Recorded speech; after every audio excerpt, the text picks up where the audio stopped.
Hello, and welcome to Let's Talk, a new series of candid conversations covering the issues facing freelance professionals today.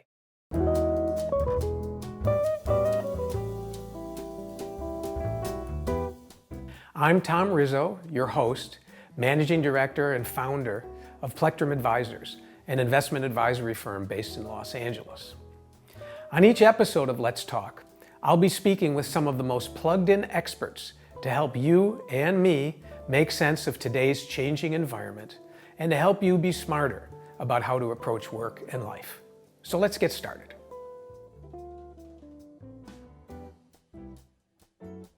Today's guest on Let's Talk is Jim Frawley, creator of Bellwether Hub and a well-known and well-connected modern thinker about all things.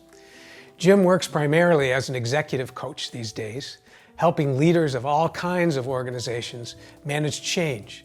And he also helps them find answers to the really tough questions like, what am I doing right?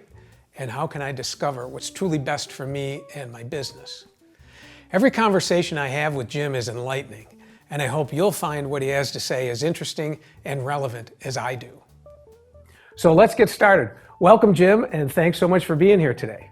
Thank you. I'm thrilled to be here. This is exciting. I'm happy to be here.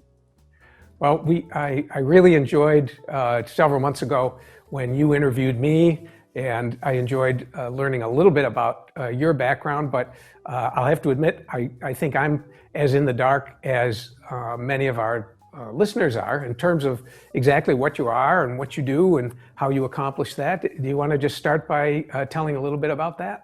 Sure. And the podcast we did was probably, don't tell the other guests, but it was probably the best podcast we ever did. So I'll give you credit for that. Well, it's fantastic. So I run an organization called Bellwether, and it, in a nutshell, we help people adapt to change and manage change. And we do that through a number of different ways, whether for the enterprise or organization or just down to the individual level. We can redesign your organization, or we can help you with executive coaching. And we do it through things like executive coaching one-on-one. We do it through things like the podcast where we can educate people. We have online courses. And as we take a look at how quickly change is happening in the world, finding your place in the new economy is a little difficult. So that's just where we focus on from a change management perspective. Finding yourself dealing with macro change requires a focus on micro you is kind of the nice little tagline that we sometimes use to get people going. When you say macro change and micro you, explain a little bit about what you mean by that.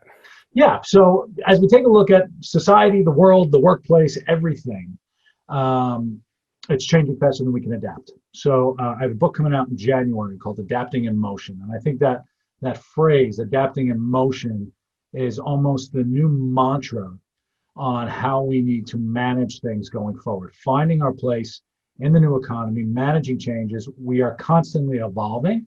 And since it's happening so quickly, we have to learn to adapt while we're adapting.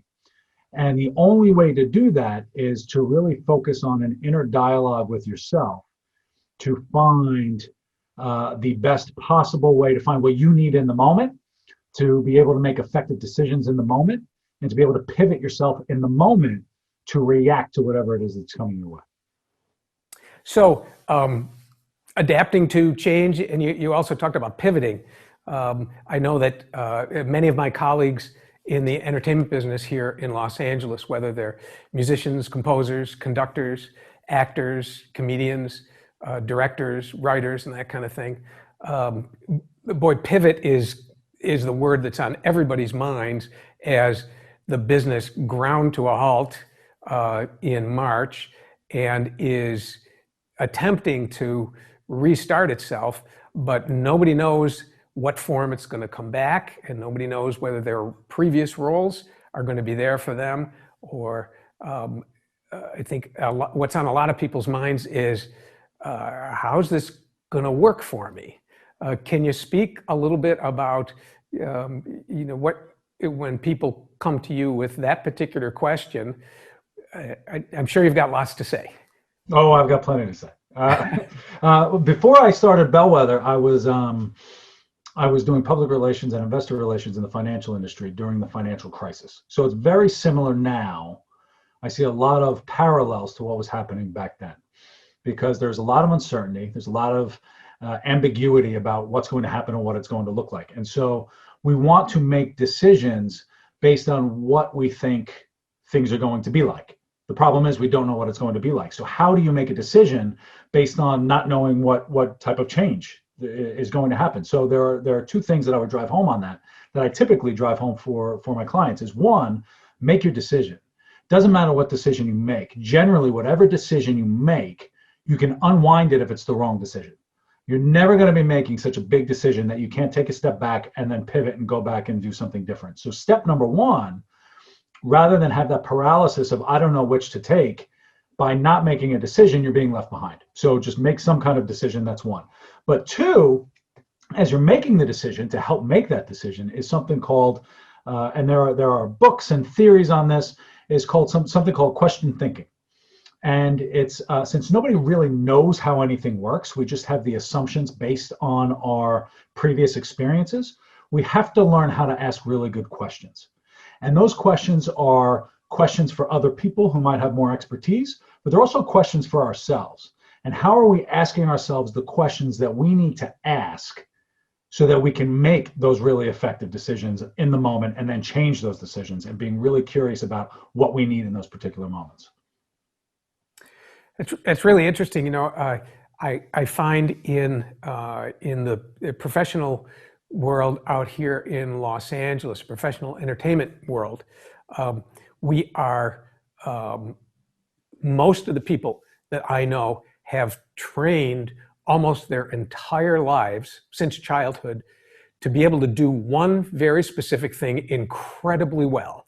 Yep. And have worked and sweated and shed tears and gone through an enormous amount in order to become extreme experts, for lack of a better word.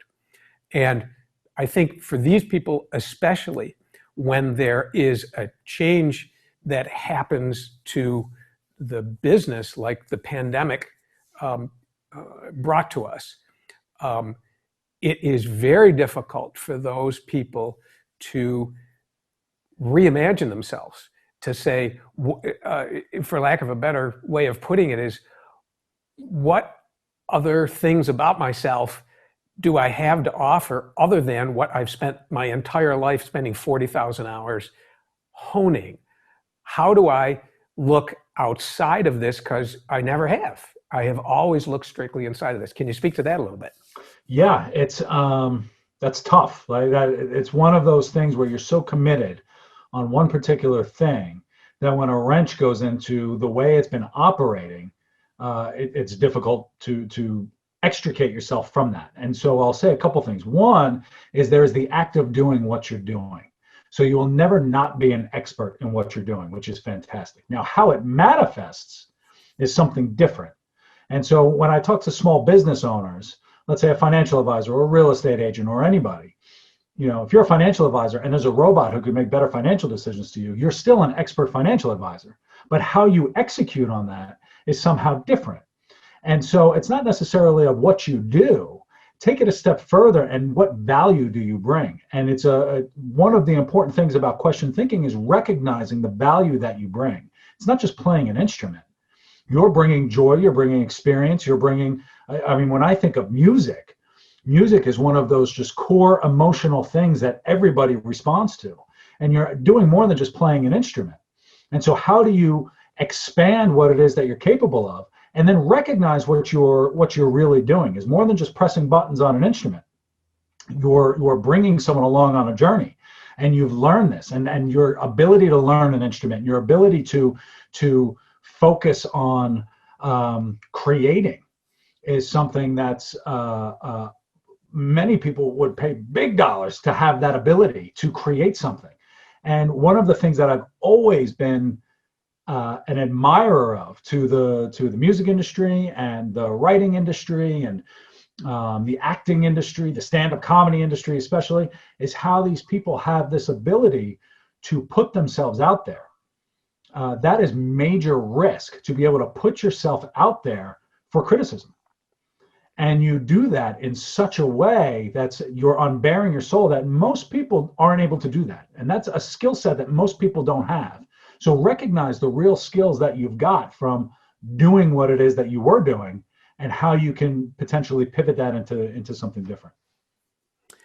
And that's really good advice. Easier said than done, but It's always easier said than done. I'm an expert sitting in my office. Much easier said than done. But that comes from communicating with people and talking to people, and seeing what other people see about you. They don't just see a person playing an instrument. They see someone creating something and doing something more than just that instrument. Yeah, tell me about, you were involved in the corporate world for some period of time, I understand. I don't know a lot about that.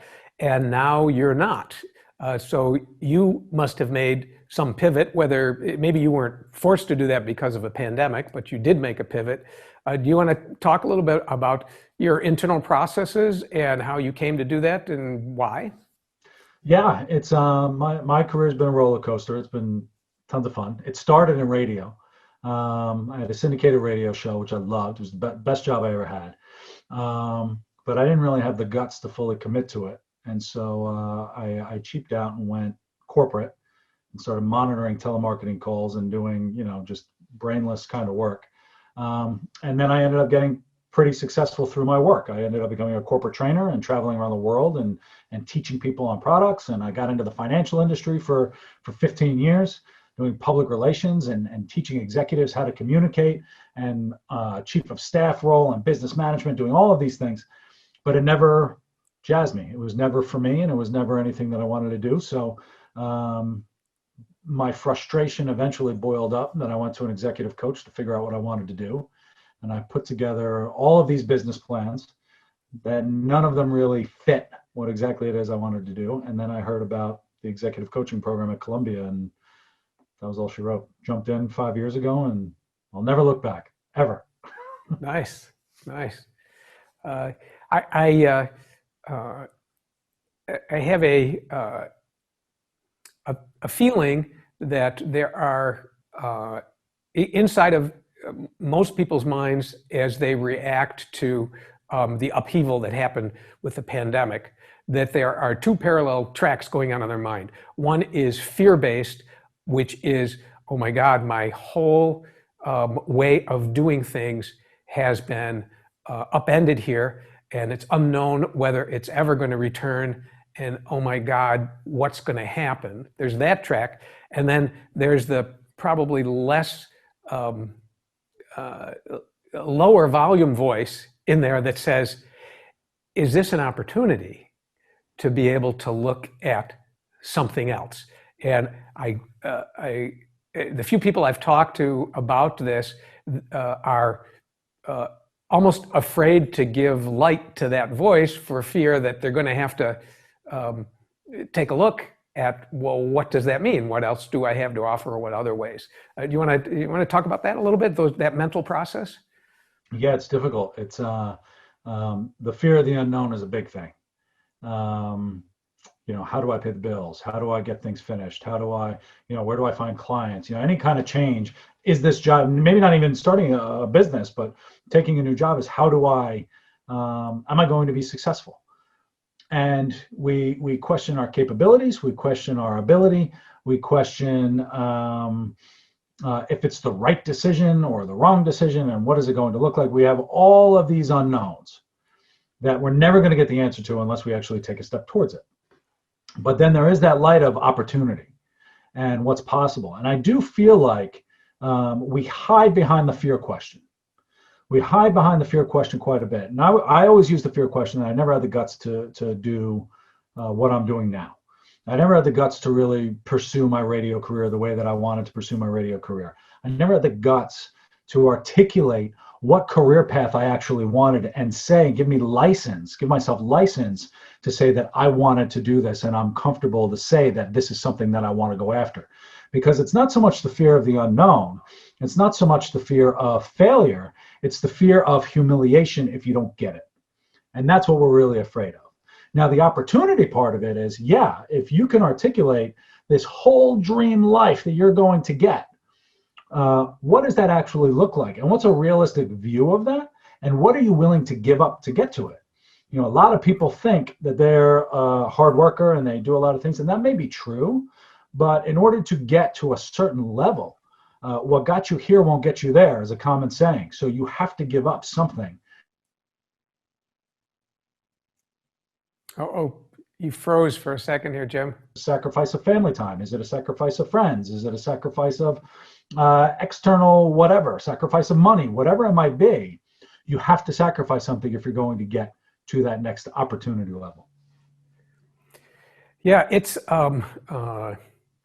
almost everything here that we're talking about really takes place on an internal level in terms of you're kind of talking to yourself. You got two people inside of you that you're talking to yourself about, okay, I know I am afraid of even just opening my mind up to think about how else can I apply not only the specific skills that I have always relied on, but what other ways can I apply those skills, even if it's staying within the same industry and the same way of doing things. But is there another way to apply those skills? And I had an interesting conversation with a colleague. I think this was before the pandemic. I think it was last December. And I mean, without revealing anything about the colleague or the situation, we were talking about work and working and levels of success and what it takes to get there, especially in the freelance world and that kind of thing. And he shared something with me. He said, you know, a couple of years ago, I realized I had become really, really good at something I didn't like doing. And he said the internal process of like, okay, now what the hell does that mean for me? I'm recognized, I'm called on a regular basis, there's money, I am good at it, but I don't want to let anybody outside of my brain know that I don't like doing this. So I have a feeling there are more than a few people in this boat in the world in general. It's not just confined to here. You want to speak a little bit about that situation and how do you navigate that? Yeah, it's you said it before, it's a full dialogue inside your head. It's two people inside your head. And you know, I like to run. I like to have these full dialogues in my head, almost like you're being interviewed by, you know, Jay Leno or someone on the Night Show. Ask yourself these questions of why you're doing what you're doing. And the challenge with it is twofold. One, we love routine and shortcuts. We love the easy way. And that's what our brain is designed to do, is to just do easy things, right? And as we get into a routine, we start to do things that we may not necessarily enjoy, but we have the routine down, it's easy, and we can do it, and that's great, but we don't enjoy it. So scratching that record that's just going around and around is a challenge. When we talk about the fear of the unknown and the fear of changing your opportunity, is because in that dialogue in your head, the person asking the questions and answering the questions knows all of your secrets that nobody else knows. So when you think about conversations with other people, with clients, with other musicians, with anybody, when you think about all those people, they don't know all the things going inside your heads, your secret fears, the things you always wanted to do but didn't, your individual failures, the things you were going to try but were afraid of failing so you didn't do it. All of those things are creating filters over your dialogue. And so it's difficult to have that question to break out of that cycle. And you have to ask yourself the question, what filter did I put on this that's impacting it? And that's one of those basic, fundamental, overarching questions of saying, what do I need in this moment? So when you think about, I'm doing something that I don't like doing, one of my favorite questions to ask clients, especially business owners, is what do you hate to do and how can you get rid of it? And because we all start businesses or start doing things because we like something about it. And then all of a sudden other things creep in and take it over, and then say, how do you switch it and either hire someone to do it or outsource it or do whatever it is you have to do and get back to the reason why you started whatever it is you're doing.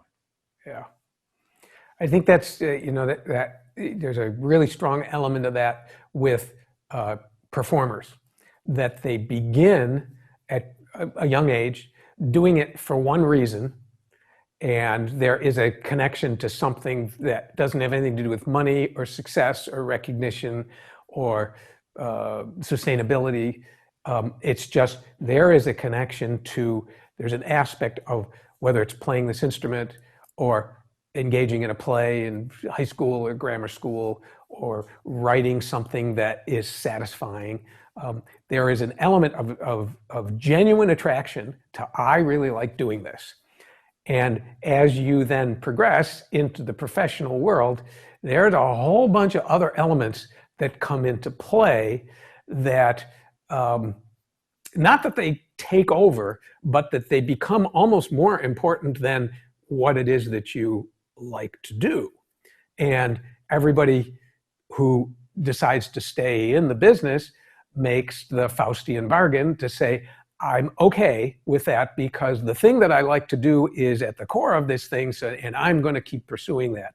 But as you mentioned, layer after layer after layer after layer begins to cloud that initial attraction that you had to this, and sometimes it's a little bit difficult to say or to engage in that dialogue with yourself to say, is this still serving me, regardless of how much success that you have? Do you see this in other businesses besides the entertainment business? Yeah, it's when I think about work engagement, as people get engaged with work, a lot of organizations all want to tap into it. All the businesses want to tap into it, and everyone's looking for this kind of, I want the job that is my ultimate dream job, whatever. And it's always filled with, you have to find the activity that you're doing that absorbs you. And when I say absorb is, what can you do where you just completely lose track of time? And when you lose track of time, then you know that you're on the right step, you're on the right path. Now, there's always some other, there's an annoying person in accounting who's ruining your day. There's a business manager who's ruining your music. There's, all these other noises. But when you can focus on what absorbs you, if you are able to find that time, doesn't have to be all the time, but if you could find that time, then you're going to be okay. If it overwhelms so much that you're not able to get absorbed in your work, in the right type of work, then we say, all right, maybe this absorption has to come over to the side and I have to do something different. But we see it all the time. It's many people sell out. It's why they're frustrated. They sell out for money and they do a job that they can't stand and they work all these crazy hours. And what they're really looking for is some type of work that will absorb them and bring them back to whatever it is that they get true meaning out of. It's easy to lose sight of that goal, strangely, I think. Yeah, especially as you have bills to pay, you've got kids who need to go to school, you've got, it sounds so simple, but we have to break things apart. Not everything is in just one big package. Can we break it down to say, yes, I can take this job that pays a certain amount of money, but I recognize I'm sacrificing some of my absorption, but I'm still able to get a little bit on the weekends. Or what am I sacrificing in order to get this? The benefit of having my daughter go to this school is better than taking this job that doesn't pay enough. Am I willing to make that sacrifice? And those are the difficult conversations we have to have. Yeah. I once was helping a guy who was a motivational speaker, and I think he was a Blue Angels pilot, actually, really good guy, and he had a nice sentence that he used in his talk, where he said, if you want to get better at something, like increase your performance, you have to raise your expectation first, and then performance will follow. And can you talk a little bit about that psychological framework that you need to put on yourself, that is really the key to, or how that can really be the key to being better or doing something different? Yeah, you have to, I love asking people why not. Why can't you do something? Why is that not, why can't you be a New York Times bestseller? Why can't you be in the New York Philharmonic? Why can't you be? And everyone will always give a reason. But when you raise the expectations of this is what, this is what I expect, this is where I'm going to go, then obviously you're not putting a lid on it. If you think that if you, I'll use a running analogy again. If you want to run a 5K and you're doing it, I find sometimes a 5K is harder to run than a 10K, because always the last half mile is extremely difficult. No matter what your distance is, I can run a 10K, I can run a marathon. It doesn't matter. The last half mile, the end is there. I'm ready to be finished. So when I kick off for a marathon run, I'm good until 25 and a half miles. If I go for a 5K, I'm good for 2.7 miles. And then it's just slogging through the end. So when we raise the expectations, we know that our mindset shifts, that we have a much further journey to go. And we put a different filter on. We're making different decisions. Not just a short-term decision I just have to go this far, but is getting this far going to help me in my bigger path and my bigger picture down the road? But I'll challenge it too, to say that we have to raise our expectations in some areas for success, expectations in others, because sometimes we could burn ourselves out. And so that's where the dialogue comes into, of saying, yes, I expect to be at the very top of my game. I can't do all this other stuff, so let me be smart about shedding the other things, because I can't do everything. And so being smart about the expectations that you're raising is going to be extremely helpful in order to get to that marathon finish line. Yeah, I find that's really it's really well said. I find that there is in our environment in Los Angeles, it is extremely competitive, and it's not only competitive in the basic sense of that word, which is who gets what job, but it's competitive in terms of who's performing, doing their job as good or better than me, and how can I, how does the concept of competition for myself motivate me to do something? And that can go in either a positive or a different direction. The positive end of it, it can go to making you fire on all cylinders for a longer period of time than you normally would. The negative aspect is it might make you reach for something that you're really not interested in, but that you feel someone else is doing that better, so I better do that better. You want to talk a little bit about that psychological concept? Yeah, your journey is your journey. And I get the competition thing. I'm one of the most competitive people out there. It's probably unhealthy. I'll guarantee it's unhealthy. Even my wife and I compete on everything. It's ridiculous. But I heard one quote that I'll share, and I'll probably share another running analogy because that's just on my mind today. But I heard a quote once that changed my entire perspective on it, especially when I was going after something. We compete and we hate rejection. But the greatest quote I ever heard was, you can have the greatest peach tree in Georgia, but some people aren't interested in a peach. And that's good to remember. So no matter how you're competing, just because you didn't get picked doesn't mean that you weren't good enough. And your journey is going to be different than somebody else. So somebody may just be interested in apples that day. It has nothing to do with you.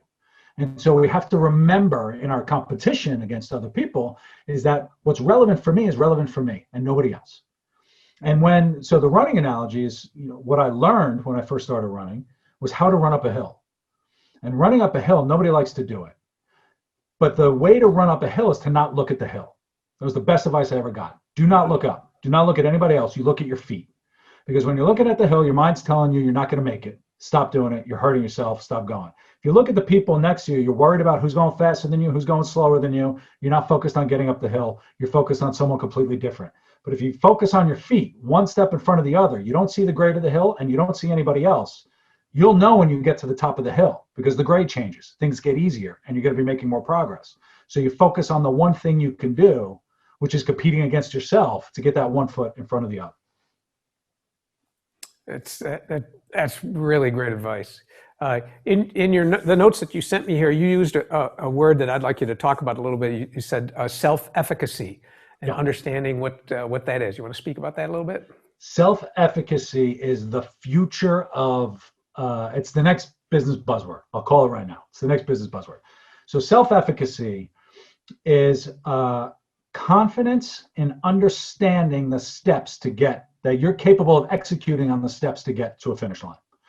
So when I say to you, can you do an Ironman? Right away, you just say, yes, absolutely. A self-efficacious person will say, yes, absolutely. And in their mind, they know the steps that they're able to break down to be able to finish an Ironman. And they understand that they're able to execute on each of those. So it's not self-confidence, but it is a little bit of self-confidence. It's not self-discipline, but it's a little bit of self-discipline. It's all of these little individual areas of, I understand what it's going to take to get to some other point. And I understand that I'm going to be able to execute on those individual steps to get to where I'm going. And what's the concept of macro change versus the micro you? Macro change. Well, as we think about, so self-efficacy to macro change is, let's take a look at, I don't know the change coming. I don't know where this world's going to be in 5 years. Who knows where the world's going to be in 5 years? Can't predict it. But I do know the steps I can take to be able to make good decisions in the moment. And so when we take self-efficacy from macro change to focusing on me, how do I make the right changes in my particular moment? How do I make the right change or right decisions to make sure that I'm in a position to be successful? That's focused on you. In the book Moneyball, it was also a movie with Brad Pitt, was talking about Billy Beane from the A's. The A's in baseball were trying to compete against the Yankees. But the problem was all their players would get good and then the Yankees would buy them, and they didn't have the budget. So what they did was they said, stop buying these big home run hitters and let's focus on getting people who can be on base, because what they wanted to do was change circumstance. And when we focus on micro you, we want to change circumstance. If I get up to bat and hit a single, I get to first base. But if I get up to bat and hit a single and there's a person on third base already, we've scored a run.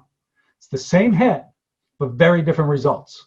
So how can you focus on you to be able to set yourself up for success, whatever the change is that comes, so that when you just get that little hit, you already have a person sitting on third base ready to come home? And how can you adjust your circumstance to be successful as change continues to come? That's one of my favorite books. I've read it a couple of times. It's, I think the guy's name was Bill James, right? That did the statistical analysis that this was the A's philosophy was based on. Yeah, he worked in like a parking lot or something, like overnight. Yeah. And it kind of occurred to him that the statistics weren't leading to the truth.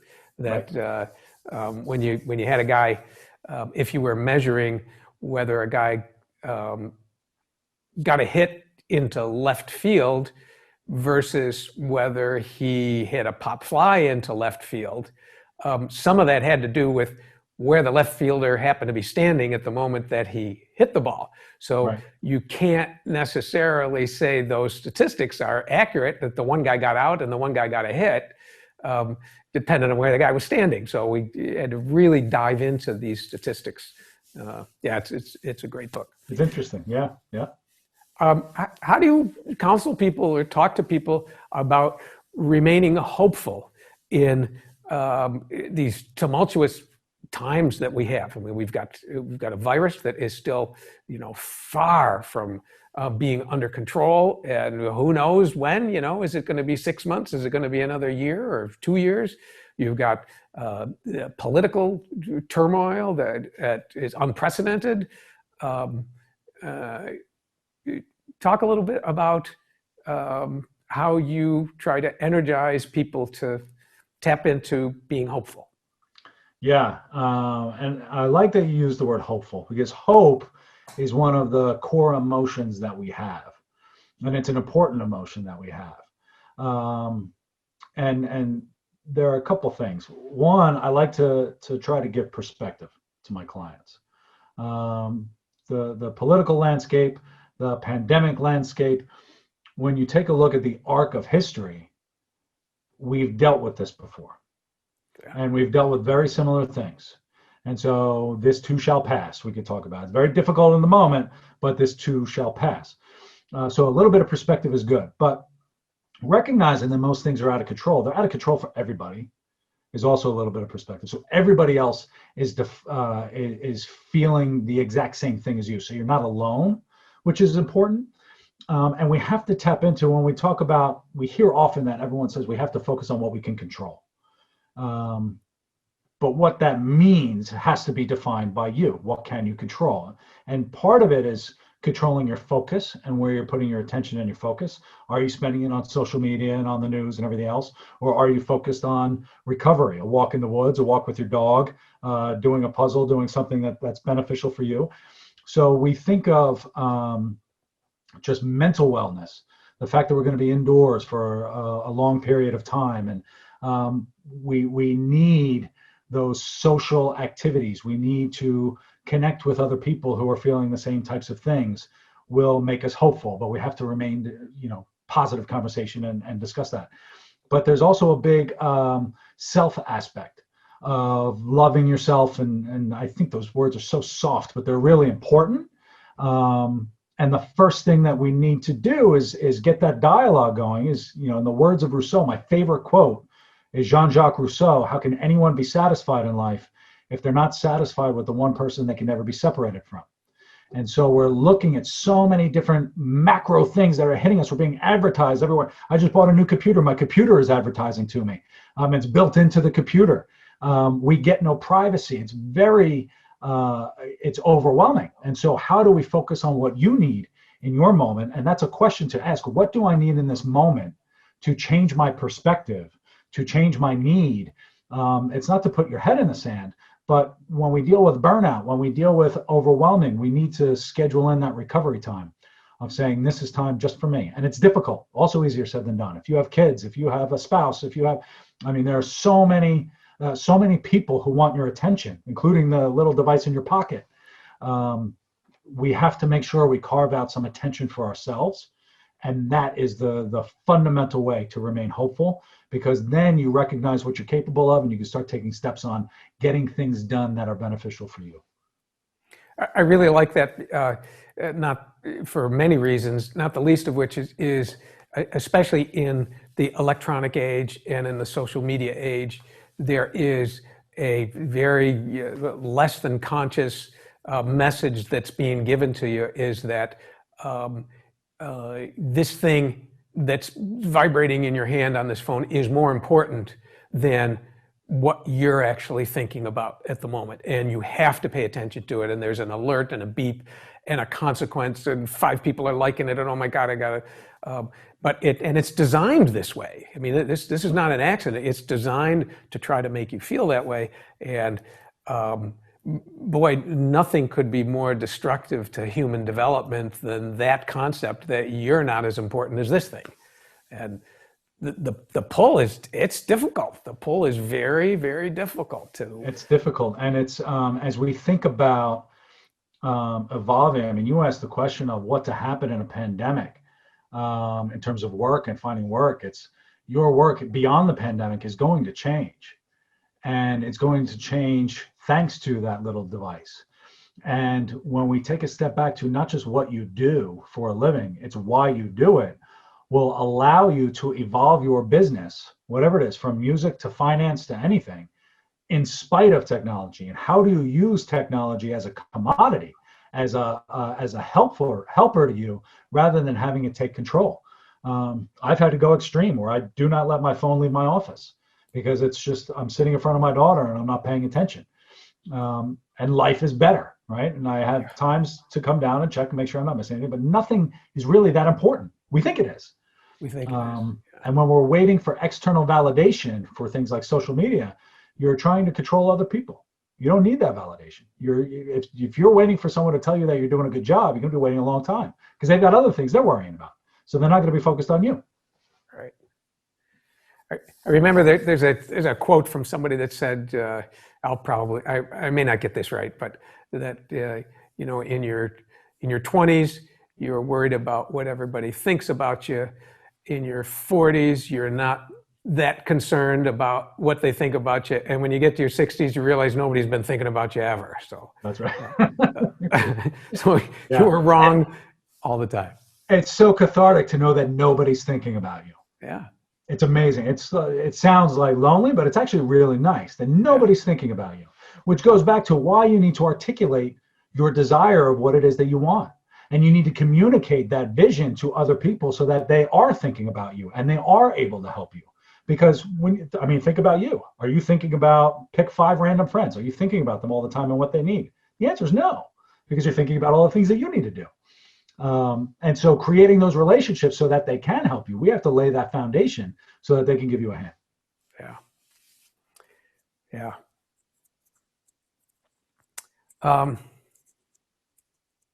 What you said you started as a radio DJ? Is that right? Is that where you started? Talk a little bit about that. What did you do, and how did you get started in that, and what was the attraction? So it started back in high school. I used to do competitive public speaking, and that was like I was a stud muffin competitive public speaker, and I loved it. It was I didn't have the guts to try out for the baseball team, so I had to do an activity, and I learned how to speak in public, which was one of the best things I ever did, and I was really successful with it. And so when I went to college, I went to the college radio station and I started a radio show, and started a couple radio shows, and one of them got kicked off the air.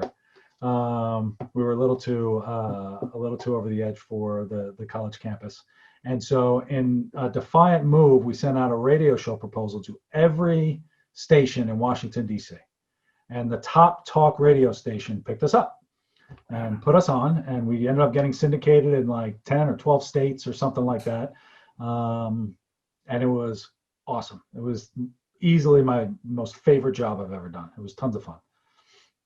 Fascinating. I remember in my college days, the college radio DJs it was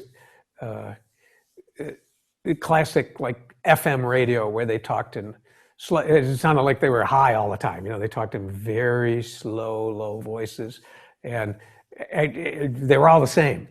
So I would have liked to have heard your radio broadcast, because I have a feeling it wasn't that. It certainly wasn't. And what's funny is I just found a box of old cassette tapes that I might digitize, but I'm afraid of listening to whatever was on it. That was like 20 something years ago, and it's going to be a challenge. Well, I think we may have covered a lot of ground here.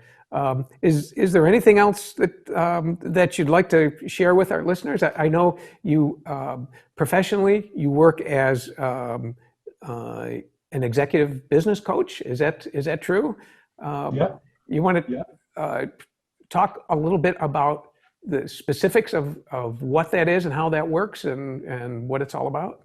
Yeah. So business coaching. I have a lot to say about coaching.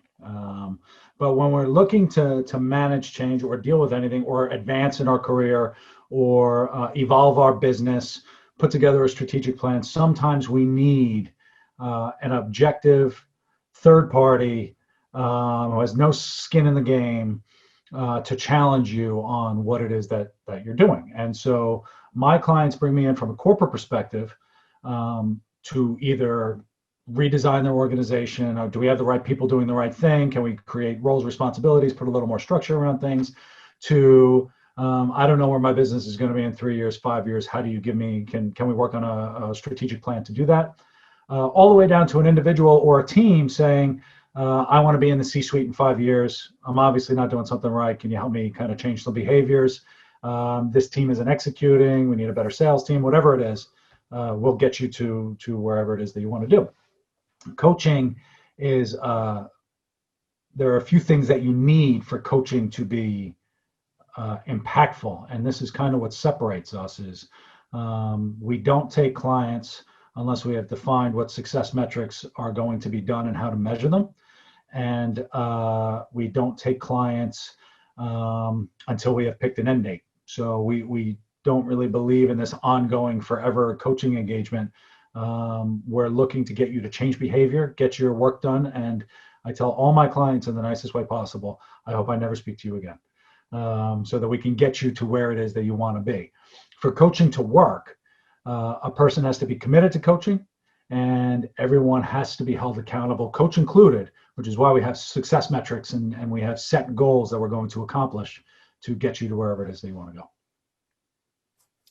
And how does it work, Jim? Is it daily, weekly, monthly, biweekly? And talk a little bit about the specifics about how that works. Yeah, so it depends. It always depends. But we have, depending on what the client needs, I mean, the industry standard typically is a 6-month coaching engagement. You meet every other week. We define what the goals are. What are we going to accomplish in these 6 months? What is the focus for these 6 months, and how do we define success? So that I can explain to you at the end of these 6 months, I have to be able to say, yes, we hit our benchmark. And then every week, 2 weeks, whatever it is that we set up, we will take a look at the big goals, and we will create one little goal for our meeting that day for about an hour and a half. We will tackle something, whether it's helping you define your communication style, to articulating the way you like to work, to doing a calendar review on what you can delegate, whatever it is that we need to work on for you. And we progress you along those 6 months. There are 3 phases of a coaching engagement. Beginning is context, which is really what's up. Give me all the information so we can learn about each other. Phase 2 is content, which is what really matters. Let's peel back the onion. Let's get to the core of what we're trying to do. And then part 3 is conduct, which is let's change behavior. Let's get you to change whatever behavior it is that's either holding you back or that will elevate you to whatever it is that you want to do. It sounds like a lot of fun. It sounds like it's very intellectually challenging, and emotionally, you got to really get to the core of what's really motivating people and help them peel back some of the things we talked about earlier in this interview, is getting really to the core of, what things are you doing that you really want to do, and what things have you fooled yourself into thinking that you really want to do, and peel those back, and let's get to the core. And if you can do that, you got a much better shot of getting to where you want to get to, if you're peeling those things back. If coaching is working properly, you are going to be doing a lot of work, and it's exhausting because it's emotional. Yeah. We hold on to these ideas. We've been operating the same way for 20, 30, 40 years.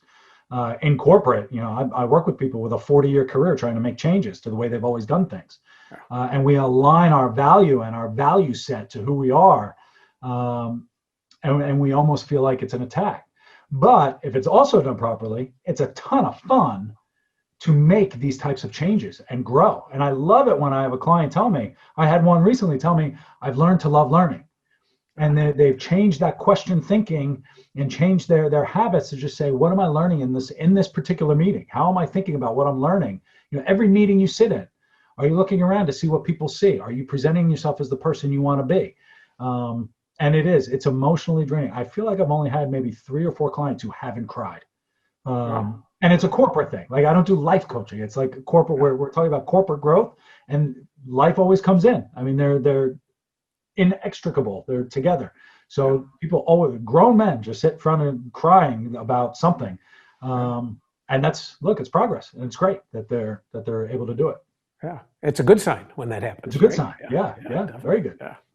Well, fascinating.